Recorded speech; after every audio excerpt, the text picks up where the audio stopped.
Welcome to public TV news. బులెటిన్లో ముందుగా headlines. Tirumala శ్రీవారిని దర్శించుకున్న హీరో కళ్యాణ్ రామ్, విజయశాంతి.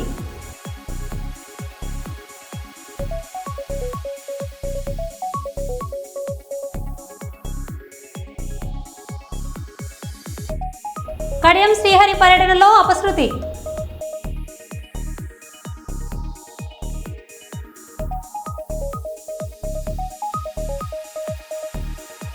ఆంధ్రప్రదేశ్ మాజీ ముఖ్యమంత్రి వైఎస్ జగన్ కు వార్నింగ్ ఇచ్చిన ఎస్ఐ.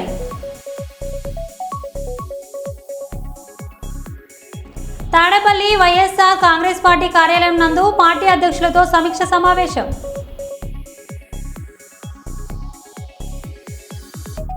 నాగార్జున సాగర్ డ్యాంను పూర్తిగా తమ ఆధీనంలో తీసుకున్న ఆంధ్ర సిఆర్పీఎఫ్ బలగాలు.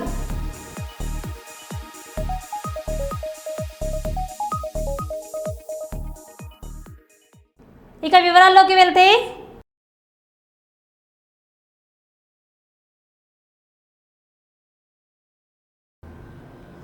మహిళలకు స్వలంబన కల్పించడానికి కేంద్ర ప్రభుత్వం చర్యలు తీసుకోవడం లేదని, మహిళా సంఘాలకు 15 లక్షల వరకు వడ్డీ లేని రుణాలను కేంద్ర ప్రభుత్వం అందించాలని BRS MLC Kalvakuntla Kavitha demand చేశారు. కార్పొరేట్ కంపెనీలకు 16.5 లక్షల మేర రుణమాఫీ చేసి కేంద్రంలోని బీజేపీ ప్రభుత్వానికి మహిళలకు ఇవ్వడానికి మాత్రం మనసు రావడం లేదని ధ్వజమెత్తారు. రాష్ట్రంలోని కాంగ్రెస్ ప్రభుత్వం మాయమాటలు చెబుతూ మహిళలను మోసం చేసే ప్రయత్నం చేస్తుందని మండిపడ్డారు. బుధవారం నాడు తెలంగాణ మహిళా సాధికారత సమైక్య సంఘ సభ్యులు ఎమ్మెల్సీ కవితను తన నిరసనతో కలిశారు. ఈ సందర్భంగా ఎమ్మెల్సీ కవిత మాట్లాడారు. కాబట్టి ప్రభుత్వాలు అబద్ధం చెప్పొద్దు అనేటటువంటిది ప్రధానంగా మనం అడగాల్సినటువంటి విషయం. రెండవది, మీరు ఒకటి ఆలోచించు, ఇవాళ ఏ చిన్న పని చేసినా కేంద్ర ప్రభుత్వం కూడా ఏదో ఒకటి రాష్ట్రాలకు మేము ఇస్తున్నాం అని చెప్పుకుంటారు. ఒక్క మహిళల విషయంలో ఇంతవరకు రూపాయి ఇయ్యలే, ఇచ్చిరా? అదే అక్కడ పెద్ద పెద్ద వ్యాపారవేత్తలు బ్యాంకులను మొత్తం లూటీ చేసి లోన్లు ఎగబెడితే 16.5 లక్షల కోట్ల రుణము మాఫీ చేసి, వాళ్ళు ఎక్కువ మంది కూడా లేరు, 15-20 మంది ఉన్నారు అంతే. అదానీలు, అంబానీలు, ఆ స్థాయిలు ఉన్నోళ్ళు ఒక 15 నుంచి 150 మంది వరకు ఉన్నారు. వాళ్లకు మాఫీ చేసిన రుణము 16.5 లక్షల కోట్లు. మనం ఇవాళ నేను మీ అందరి సమ్మతితోనే నేనేం అడుగుదాం అనుకుంటున్నా అంటే, కేంద్ర ప్రభుత్వాన్ని 5 లక్షల రూపాయలు రాష్ట్ర ప్రభుత్వం వడ్డీ లేని రుణం ఇస్తుంది కదా, మిగతా 15 లక్షలకు కేంద్ర ప్రభుత్వాన్ని ఇవ్వమందాం. వాజిబే కదా నేను అడిగేది, వాజిబే. ఇప్పుడు ఎక్కువ కూడా కాదు, అది 1500 కోట్లేమో అవుతుంది మొత్తం సంవత్సరానికి. అది కేంద్ర ప్రభుత్వం ఇవ్వచ్చు కదా. నిజంగా ఆడబిడ్డల మీద ప్రేమ ఉంటే, నిజంగా ఏదో చేయాలనుకుంటే ఎందుకు ఇవ్వద్దు కేంద్ర ప్రభుత్వం? ఏమి ఇచ్చింది మనకి ఇప్పటివరకు మహిళలకు కేంద్ర ప్రభుత్వం? డైరెక్ట్ ఏమని ఇచ్చిందా? మళ్ళీ నిన్న కూడా గ్యాస్ సిలిండర్ ధర 50 రూపాయలు పెంచేసారు. అవునా కదా? ఎందుకు పెంచుతారో అర్థమవుతలేదు. అక్కడనేమో ఇంటర్నేషనల్ మార్కెట్లో రేట్లు తగ్గుతున్నాయి, వీళ్ళేమో పెంచుతున్నారు. ఎందుకు పెంచుతున్నారు అంటే, మా మోడీ ఇంత గొప్పోడు అంత గొప్పోడు అంటారు. ఎంత గొప్పోడైతే మాకేంది భయ్, ఇంటికి 50 రూపాయలు పెన్షన్ మాకు టెన్షన్ పెడుతురు కదా. నేననేది ఏంటంటే, కేంద్ర ప్రభుత్వం డైరెక్ట్గా ఇంతవరకు ఆడబిడ్డలకు ఏమీ లేదు కాబట్టి అది అడుగుదామని నేను అనుకుంటున్నా. మీరందరూ కూడా ఆలోచన చేయండి, చేసి మీరు చెప్తే, మీరు ఓకే అంటే మాత్రం రాష్ట్రంతో పాటు కేంద్రం కూడా మహిళలను ఆదుకోవడానికి ముందుకు రావాలి, వడ్డీ లేని రుణాలు ఇవ్వాలి. అప్పుడేమవుతుంది, 20 లక్షల రూపాయలు మనకు వడ్డీ లేని రుణం వస్తే ఏదన్నా కొంచెం చేసుకునే అవకాశం ఉంటుంది. మీ దగ్గరకు వచ్చినటువంటి వాళ్ళకు కూడా రకరకాల అవసరాలు తీరేటటువంటి ఆస్కారం ఉంటుంది. నిజంగా కోటీశ్వర్లు కావాలంటే ఆ పని జరగాలి. అహ్మదాబాద్లో జరుగుతున్న ఏఐసిసి సమావేశంలో 2వ రోజైన నేడు రేవంత్ రెడ్డి మాట్లాడుతూ, దేశంలో కులగణన చేపట్టిన తొలి రాష్ట్రం తెలంగాణని గర్వంగా తెలిపారు. రాష్ట్రంలోని కులగణన తాము విజయవంతంగా పూర్తి చేశామని, అదే తరహాలో దేశవ్యాప్తంగా కూడా జనాభా గణనతో పాటు కులగణన జరగాల్సిన అవసరం ఉందన్నారు. తెలంగాణలో కాంగ్రెస్ పార్టీ అధికారంలోకి వచ్చిన వెంటనే రాహుల్ గాంధీ ఇచ్చిన హామీ ప్రకారం 21,000 కోట్ల వ్యవసాయ రుణమాఫీలు చేశామని వెల్లడించారు. రైతులపై భారం తగ్గించేందుకు ప్రభుత్వం చేపట్టిన ఈ నిర్ణయంతో ఎంతో ఉపయోగపడుతుందని అన్నారు. मगर इस देश का प्रधानमंत्री नरेंद्र मोदी जी ने गार्ड से सोचदारों को इस देश में फैलाने के लिए कोशिश कर रहा है. इसीलिए आज इस देश में हर गांधी जी का परिवार, राहुल जी का दोस्त और मित्र, इस देश के कोने कोने से नौजवान इकट्ठा होना है. ये गार्ड से परिवार को आने वाले दिनों में रोककर इस देश को बचाने के लिए हम सब लोग इकट्ठा होकर मोदी के खिलाफ लड़ना है. కర్నూలు జిల్లా కాంగ్రెస్ అధ్యక్షుని వివాదం మరవక ముందే కర్నూలు జిల్లా ఐఎన్టీయూసీ వివాదం మొదలైంది. జిల్లా ఐఎన్టీయూసీతో సుకన్నకు సంబంధం లేదు. అన్ని జిల్లా అధ్యక్షులు చెబుతుంటే బతుకన్నకు అర్హత లేదని సుకన్న చెబుతున్నారు. ఇక వివరాల్లోకి వెళ్తే 2021 సంవత్సరంలో ఐఎన్టీయూసీ జిల్లా అధ్యక్షునిగా బతుకన్న నియమితులైతే ఐఎన్టీయూసీ ప్రధాన కార్యదర్శిగా నియమితులయ్యారు. ఐఎన్టీయూసీ జిల్లా అధ్యక్షుని ప్రధాన కార్యదర్శులు కలిసి అనేక కార్యక్రమాలు చేశారు. అయితే ఈ మధ్య కాలంలో ఐఎన్టీయూసీ జిల్లా అధ్యక్షుడు తీసి జిల్లా ప్రధాన కార్యదర్శి మధ్య మాటల యుద్ధం మొదలైంది. ఐఎన్టీయూసీ జిల్లా అధ్యక్షులు వేరువేరు కార్యక్రమాల్లో పాల్గొంటూ ఒకరిపై ఒకరు విమర్శలు చేసుకోవడం మొదలైంది. సుంకన్నే మాకు శత్రువు కాదు, మేము ప్రేమగానే చూస్తున్నాము. ఒకనాడు సుంకన్న ఇదే ఆఫీస్లో ఇట్లా కూర్చొని ఇద్దరు మంత్రులు నన్ను తీసుకొని వచ్చి, నేను సంపుతో కొడుకు ఇద్దరు మంత్రులు తీసుకొని వచ్చి నన్ను కుర్చీ గుంజేసినాడు, తలుపులు వేసినాడు, తాళం వేసుకొని పోయినాడు. బయటికి వేసి తాళం వేసుకొని పోయినాడు. ఎంత 10-12 మంది విలేకరులు ఉన్నారు, అందరు చూసినారు. సరే ఆడికైనా ఓపిక పట్టినాం. నేను సంతకాలు పెట్టి వాళ్ళు ఆ రోజు చంద్రశేఖరరావు గారు వచ్చినారు కాబట్టి వచ్చిన వాళ్ళు నూక పంపించకూడదని 4 లెటర్ ప్యాడ్ మీద వాళ్ళ సంతకం కూడా పెట్టించినాను. పెట్టించి నా సంతకం పెట్టి నేను అందరికీ ఇచ్చినాను.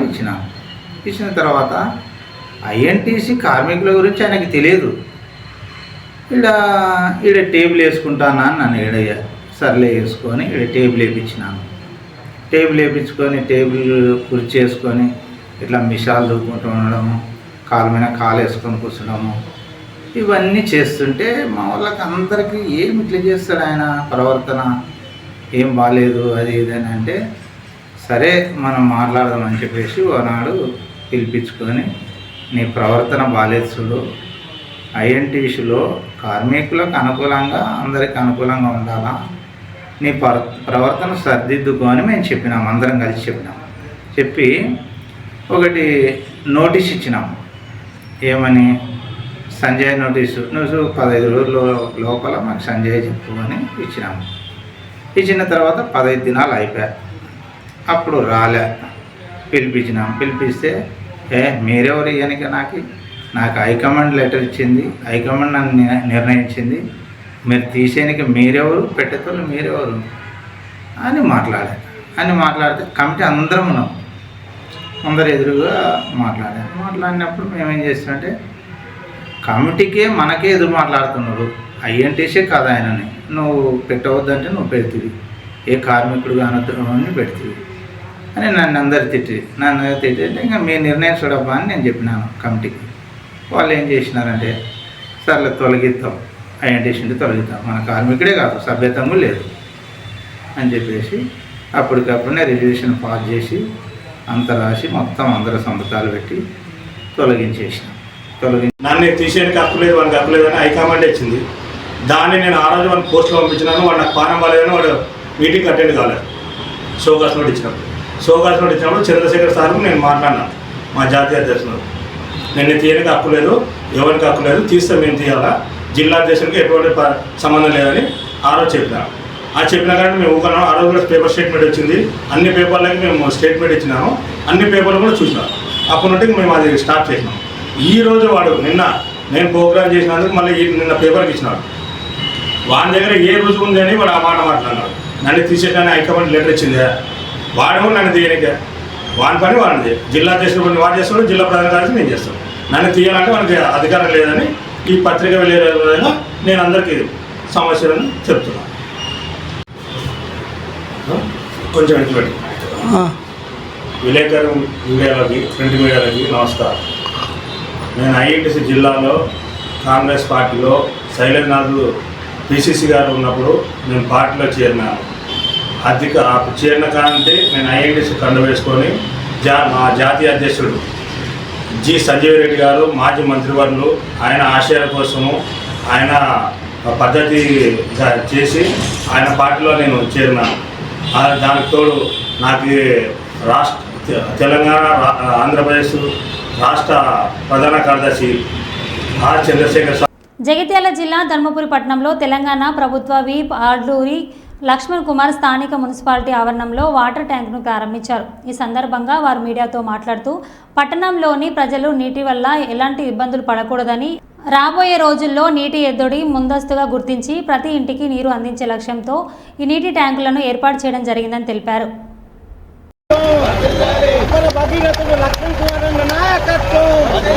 ఇప్పుడే మా టెక్నికల్గా ఒక ఆఫీసర్ కావాలి సార్ అని చెప్పి అంటుండ్రు. అది కాకుండా కొత్త ఇంజన్ల గురించి కూడా నోటిఫికేషన్ ఇస్తా అని చెప్పి అంటుండ్రు. ఏదైతే ట్యాంకర్లకు కొత్త ఇంజిన్ వాడు కూడా ప్రజల ప్రకారం నోటిఫికేషన్ ఇచ్చిన ప్రజలకు తాగునీటి ఇబ్బంది జరగదని వచ్చే ఈ ఎండాకాలం లోపల 15 మున్సిపల్ వార్డుకు సంబంధించినటువంటి ప్రతి వార్డుకు ప్రతి ఇంటికి ప్రతి కుటుంబానికి నీళ్లకు సంబంధించిన సమస్యతో కుటుంబాలు ఎవరు కూడా ప్రజలు ఎవరు ఇబ్బంది పడద్దని ఈరోజు ముందస్తుగా అంటే భవిష్యత్ పరంగా ఎండలు తీవ్రమైన ఎండలు ఉన్నాయి.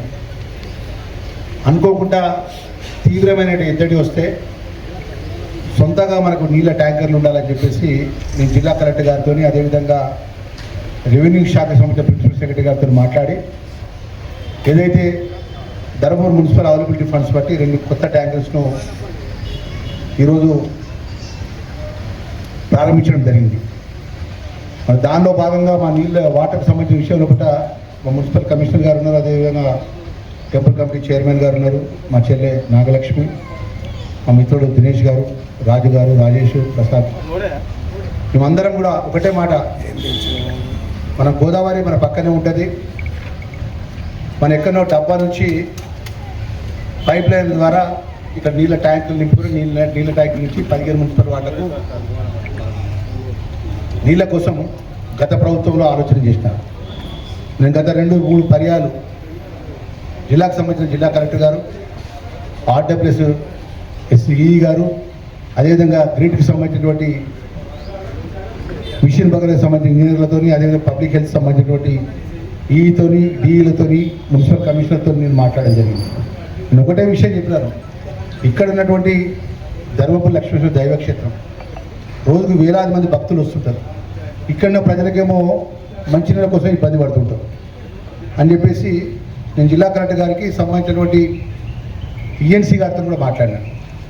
ఏదైతే డబ్బా దగ్గర రిజర్వాయర్ ఏర్పాటు చేసుకుని డబ్బా నుంచి సుమారు 4 మూటలు పనిచేయాల్సిన డబ్బాలో గత 10 సంవత్సరాలు 2 మూటల కంటే పనిచేయని పరిస్థితి ఉండే.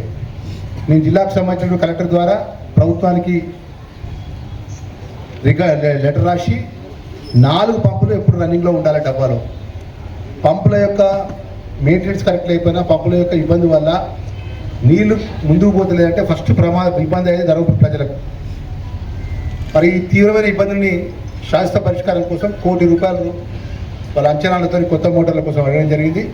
నేను తక్షణమే దానికి సంబంధించిన ప్రతిపాదనను రాష్ట్ర ప్రభుత్వం ముందు పెట్టి ఎక్కడ కూడా మిషన్ల పరంగా డబ్బాలు నడిచేటువంటి మిషన్ల పరంగా ఏదైతే మోటార్స్ ఇక్కడ ఇబ్బంది జరగకుండా పూర్తిగా 4 మోటార్లు ఎప్పుడు కూడా నీళ్లు ఆ డబ్బా ద్వారా ధర్మపురికి వచ్చే విధంగా, అదేవిధంగా ఇక్కడ మున్సిపల్ 15 వార్డులో కూడా కొన్ని వార్డులు ఇంకా పైప్ లైన్స్ నీటి పైప్ లైన్స్ వేయలే, వాటిని కూడా ప్రతిపాదనలు తయారు చేసినాం.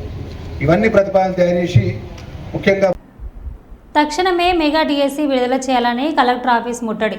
డివైఎఫ్ఐ జిల్లా కమిటీ ఆధ్వర్యంలో బిర్లా కాంపౌండ్ నుండి కలెక్టర్ కార్యాలయం వరకు భారీగా ర్యాలీ నిర్వహించి అనంతరం కలెక్టరేట్ ముందు ధర్నా నిర్వహించారు. ఈ ధర్నా కార్యక్రమానికి డివైఎఫ్ఐ జిల్లా కార్యదర్శి నాగేష్ అధ్యక్షతన వహించారు.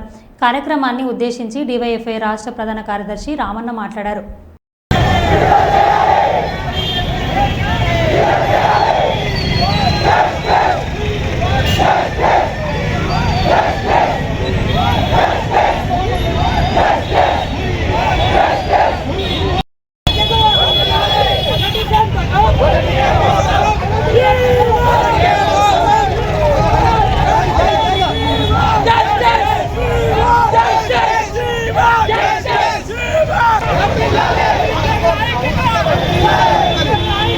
Abdullah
లేక విలువైన సమయాన్ని వెచ్చించి అదిగో డిఎస్సి ఇదిగో డిఎస్ అని చెప్పి నిరుద్యోగులు మోసపోతా ఉన్నారు. ఇప్పటికైనా ముఖ్యమంత్రి కొడుకో మాట చెప్తాడు, ముఖ్యమంత్రి మరో మాట చెప్తాడు. అదిగో అంటాడు, ఈయన ఇదిగో అంటాడు. ఇద్దరు కలిసి నిరుద్యోగులు నయవంచన చేశారు, మోసం చేశారు. నవంబర్ అన్నారు, డిసెంబర్ అన్నారు, జనవరి, సంక్రాంతి, ఆఖరికి ఏప్రిల్ మొదటి వారం కూడా చేసి ఏప్రిల్ ఫుల్ చేస్తారు నిరుద్యోగులందరినీ. అందుకనే ఈరోజు యూఐఎఫ్ఐగా ఈ రాష్ట్ర ప్రభుత్వానికి కూటమి ప్రభుత్వం చెప్పదలుచుకున్నాం, తక్షణమే బేషరతుగా మెగా డిఎస్సి నోటిఫికేషన్ మీరు పెట్టిన మొదటి సంతకం 16,000 ఉద్యోగాలకు ఇవ్వాలని చెప్పి లేని పక్షంలో పెద్ద ఎత్తున ఆందోళన తిరుగుతాం. దానికి రాష్ట్ర ప్రభుత్వమే బాధ్యత వహించాలని చెప్పి సులభంగా తెలియజేస్తాం. శ్రీ రామన్న, యూఐఎఫ్ఐ రాష్ట్ర ప్రధాన కార్యదర్శి.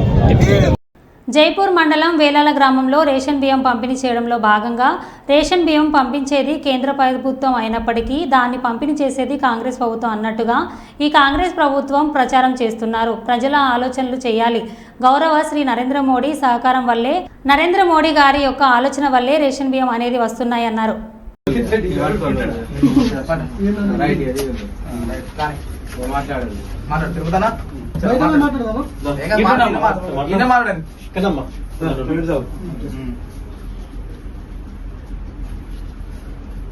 ఈరోజు వేలాల గ్రామంలో రేషన్ షాప్ వద్ద మరి కేంద్ర ప్రభుత్వం ఇస్తున్నటువంటి సన్న బియ్యాన్ని రాష్ట్ర ప్రభుత్వం ఇస్తున్నటువంటి సొమ్మొకరి సోకరన్నట్టు మరి ఈ ప్రభుత్వం వ్యవహరిస్తున్న తీరు, మరి నరేంద్ర మోడీ నాయకత్వం ప్రజలకు బాగోరుకునే ప్రభుత్వం కాబట్టి బీజేపీ ప్రభుత్వం మరి అలా కేంద్ర ప్రభుత్వం ఇస్తున్నటువంటి సన్న బియ్యాన్ని మేము ఇస్తున్నాం, ప్రజలకు మేము సేవ చేస్తున్నామనే భావన వ్యక్తం చేసినటువంటి కాంగ్రెస్ పార్టీ, నరేంద్ర మోడీ గారు సన్న బియ్యం కరోనా నుంచి మరి నరేంద్ర మోడీ గారు పేదలకు అందించాలి. పేదలు చాలా ఇబ్బంది పడుతున్నటువంటి పరిస్థితులలో మరి సన్న బియ్యం పంపిణీ చేస్తున్నటువంటి పరిస్థితి నెలకొంది. మరి ఉపాధి హామీ చూసుకుంటే మన కేంద్ర ప్రభుత్వమే ఇలా 307 రూపాయలు పెంచినటువంటి ఘనత మన బీజేపీ పార్టీ సందర్భంగా వ్యక్తం చేస్తున్నాం. ఇన్ని కార్యక్రమాలు చేస్తున్నటువంటి నేపథ్యంలో కేంద్రం వెళ్లి ముఖ్యమంత్రి సీఎం గారు నిధులు తెచ్చుకొని మరి ఇవన్నీ అభివృద్ధి చేసుకుంటూ మళ్ళా కేంద్రం ఏం చేయలేదు మేమే చేస్తున్నటువంటి ఒక అబద్ద ప్రచారం చేస్తున్నటువంటి ఈ రాష్ట్ర ప్రభుత్వానికి మరి రాబోయే రోజుల్లో బీజేపీ ప్రభుత్వానికి ప్రజలు వెన్నుదన్నుగా ఉండి రాబోయే రోజుల్లో రాష్ట్ర ప్రభుత్వంలో ఈ తెలంగాణ రాష్ట్రంలో బీజేపీ ప్రభుత్వం నిలబెడుతున్న సందర్భంగా వ్యక్తం చేస్తున్నాం. మరి సన్న బియ్యం ఇలా ప్రజలకు అందుతున్నటువంటి ఈ సంతోషకరమైన శుభ సందర్భంలో మరి నరేంద్ర మోడీ గారు ఇటువంటి నాయకత్వాన్ని రేపు ప్రజలు కోరుకుంటే భావితరాలు బాగుంటాయి, ప్రజలు బాగుంటారు, రేపు రాబోయే తరాలు బాగుంటాయి. మరి అటువంటి నాయకత్వాన్ని మనం బలపరచుకోవాలి. గ్రామ గ్రామాన నరేంద్ర మోడీ నాయకత్వాన్ని కమలం పువ్వు గుర్తుకేసి ఓటు వేసి బీజేపీ ప్రభుత్వాన్ని నిలబెట్టాలి. మరి నిలబెట్టినప్పుడు మనకు మంచి జరుగుతుంది. ఇలా ఇప్పుడు ఉన్న రాష్ట్ర ప్రభుత్వాలు ఉచిత పథకాలు పెట్టి ప్రజలను గొర్రెలు చేసి మరి ఆ ప్రభుత్వ ఉచిత పథకాలతో 1,000 కోట్ల ఆస్తులు అమ్మి మరి ఇలా ప్రజలను మభ్యపెట్టి ఇలా ఓటు కోసం ఎన్నో ఉచిత పథకాలు పెట్టి ఇలా ప్రజలు మభ్యపెడుతున్నటువంటి రాష్ట్ర ప్రభుత్వానికి గట్టి గుణపాఠం చెప్పాలి. మన జరిగినటువంటి ఎమ్మెల్సీ ఎలక్షన్ లో మరి చాలా విద్యావంతులు, చాలా ఉన్నతంగా ఆలోచించినటువంటి వ్యక్తులు మరి బ్రహ్మాండంగా ఓటు వేసి మరి అలా ఒక శుభ శంకారామం వాళ్ళు పూరించారు. అదే తీరుగా రేపు స్థానిక ఎలక్షన్ లో కూడా గ్రామ గ్రామాన బీజేపీ అభ్యర్థిని గెలిపించి నరేంద్ర మోడీ గారు అక్కడ మరి శ్రీరామ మందిరం కట్టి అందరికి ఆదర్శంగా నిలిచినటువంటి వ్యక్తి. నా కుటుంబమే దేశం, నా ఆస్తులే ఇలా వన్యప్రాణులు, ఈ ప్రకృతి, రేపు భావితరాలే నాకు ఆస్తులనే భావన వ్యక్తం చేసినటువంటి నరేంద్ర మోడీ నాయకత్వాన్ని మనం స్వీకరించినప్పుడు ధర్మం నిలబడుతుంది, రేపు ధర్మం గెలుస్తుంది. దాని కింద మనం చల్లగా ఉంటాం కాబట్టి ఖచ్చితంగా రాబోయే రోజుల్లో నరేంద్ర మోడీ నాయకత్వం ఉంటేనే ఈ దేశం బాగుంటది, ఈ రాష్ట్రం బాగుంటది, ప్రజలు కూడా సుఖ సంతోషంతో ఉంటారని సందర్భంగా వ్యక్తం చేస్తూ ఈ అవకాశం ఇచ్చిన అందరికీ కూడా పేర్కొన్నారు. జై శ్రీరామ్, జై శ్రీరామ్, జై శ్రీరామ్, జై శ్రీరామ్, జై మోడీ, జై నరేంద్ర మోడీ.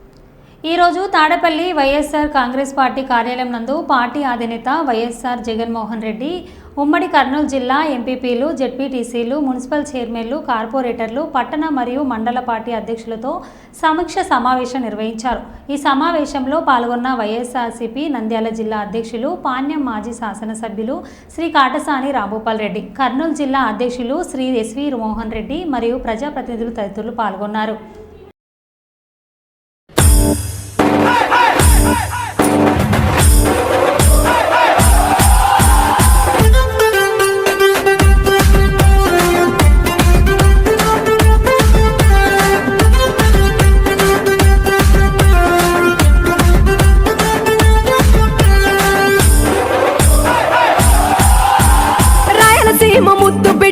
జగనన్న నీ వెంట జనం ప్రభంజనం చూడవే అన్నా అభివృద్ధికి పెద్ద దిక్కు మన జగనన్న అన్నార్థుల కన్న కొడుకు మన జగనన్న పల్లెలకు పొద్దు పొడు.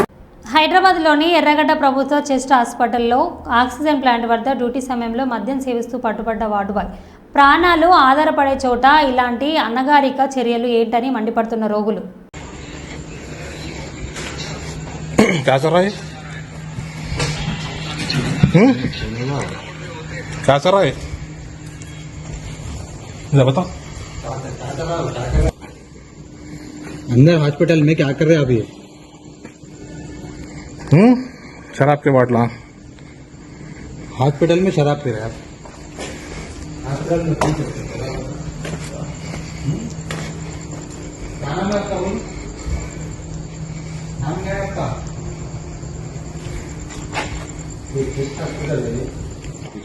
नहीं, आप कौन है यहाँ के? वर्कर कौन है? आपको कौन परमिशन दी इसमें आने की? हाथ नीचे करो, वो लाइट बंद करो, हाथ नीचे करो, हाथ नीचे करो, बुला रहा हूँ डिपार्टमेंट को, हाथ नीचे करो, हाथ नीचे करो, बोला हमें 12। तुम हॉस्पिटल में गवर्नमेंट एम्प्लॉय है तुम? हाँ, आईडी कार्ड बताओ। नाम क्या है? क्या काम करते हैं जी? ऑक्सीजन सप्लाई करते हैं। पक्का? आईडी कार्ड बताओ, आईडी कार्ड बताओ। बहुत बड़ा इशू होने वाला है ये। नहीं नहीं नहीं, तुम माफी, मेरे को रोज कंप्लेंट आ रही है यहाँ की, रोज पी रहे बोल के। मेरे कन फोटो है जी, मैं आज स्पेशली कहीं कुछ रात को क्या टाइम हो रहा है देखो। हम लोग डेली देख रहे हैं, आज पकड़े आपको डेली देख के। हमारा 1-2 दिन रहता होगा बोल के समझे, लेकिन आपका डेली का है ये। आपका आईडी कार्ड बताओ, हम लोग का चल जाते कुछ भी नहीं। चेस्ट हॉस्पिटल जो है आईडी कार्ड बताओ। वहाँ पे सादिक नाम है इनका, बैठ के जो है शराब पी रहे, तकरीबन 11 बजने को आ रहे। ये जो गवर्नमेंट एम्प्लॉय कहते हैं, ऑन ड्यूटी है नो अब, ऑन ड्यूटी में रह के शराब पी रहे और सिगरेट पी रहे। यहाँ पे ऑलरेडी लिखे हुआ है नो स्मोकिंग बोल के। और ये जो है कोई नॉर्मल एरिया नहीं है, ये ऑक्सीजन प्लांट है। ये आप लोग देख सकते हैं, ये इनकी गाड़ी है, ये देखिए इनकी गाड़ी है ये। आईडी कार्ड दिए ना ड्यूटी पे आ रहा है भाई, आईडी कार्ड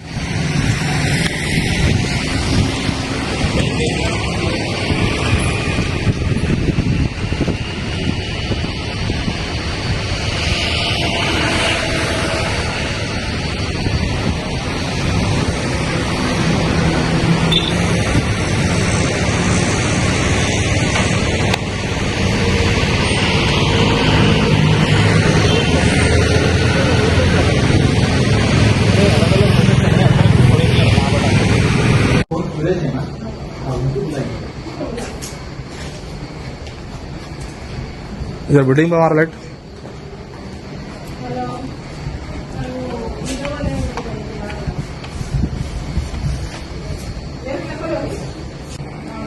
आप लोग क्या कर रहे हैं यहाँ पे? नहीं देख रहे?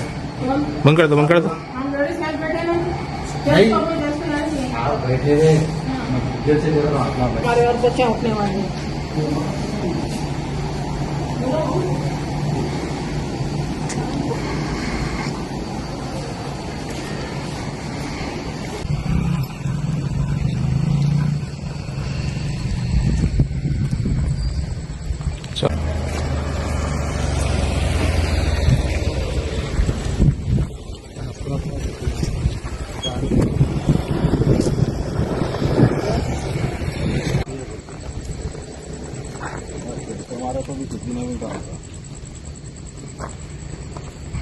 నాగార్జున సాగర్ డ్యాంపై ఆంధ్ర అధికారుల పెత్తనం. నాగార్జున సాగర్ డ్యాంను పూర్తిగా తమ ఆధీనంలోకి తీసుకున్న ఆంధ్ర సిఆర్పీఎఫ్ బలగాలు.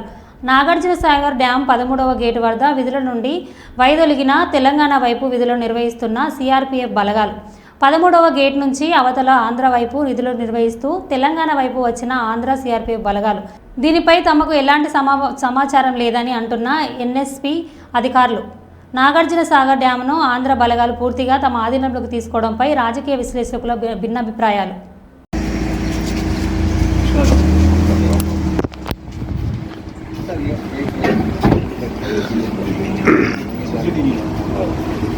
ये सर अपना पहला कलर ये अपना मेन यहाँ पे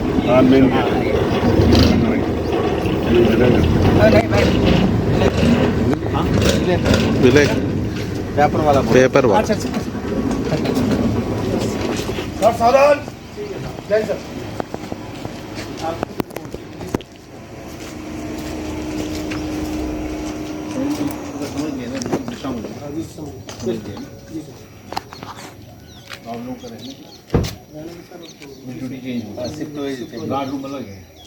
गार्ड रूम नहीं है सब ओनली वेटिंग